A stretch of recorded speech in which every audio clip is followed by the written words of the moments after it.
अस्सलाम वालेकुम।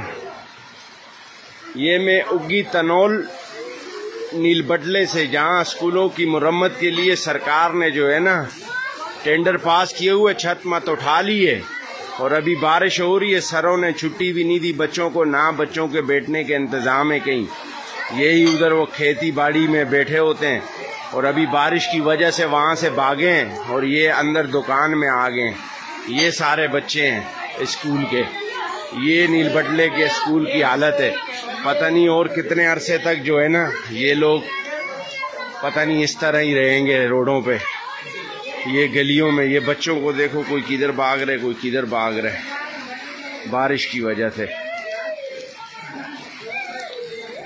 ये है नीलबटले की हाल। और उधर नवाब लोग जो है ना, और वो जिनके जहाँ यहाँ के MP हैं और मेयर जो है, वो लोग उधर जलसों धरनों में लगे होंगे।